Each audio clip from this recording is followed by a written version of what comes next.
We have learned that simple Mendelian inheritance is when a single gene displaying two different alleles influences an individual's phenotype through a pure dominant versus recessive interaction.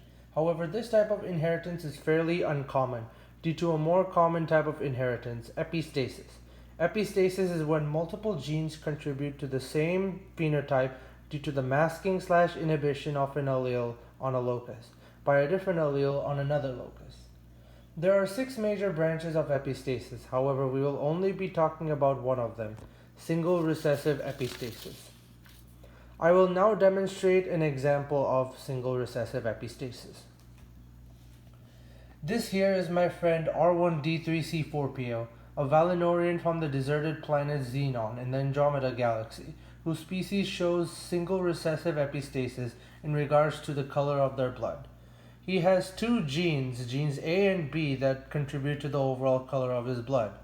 Gene A is responsible for pigmentation of blood to be present in the first place, whereas gene B, which is expressed in the presence of a dominant A allele, is responsible for determining the color of the Valinorian's blood.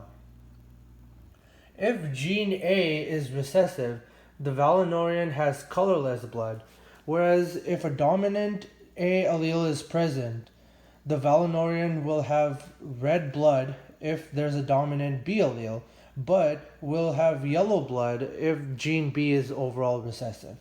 Let's take a look at a dihybrid cross to further examine this.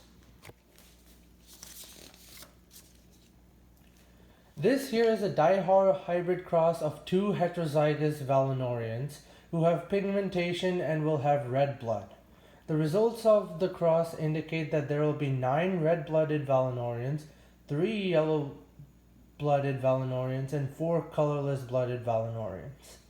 This is important since we observe a 9:3:4 ratio, unlike the typical 9:3:3:1 ratio observed in simple Mendelian inheritance. We observe this 9:3:4 ratio because the little a alleles in the recessive A gene cause an overall masking effect to be present on the phenotype, which causes all of the offspring with the recessive gene A to be that of colorless. This is not true in the case of simple Mendelian inheritance. Another example we will be taking a look at is between a red-blooded Valinorian who has a heterozygous A gene along with a dominant B gene, and a colorless Valinorian who has a recessive A gene and a heterozygous B gene. The cross would result in 8 red-blooded Valinorians and 8 colorless-blooded Valinorians, and would form a 1:1 ratio. Note there are no yellow-blooded offspring. These are the references that I have used for this video. Thank you.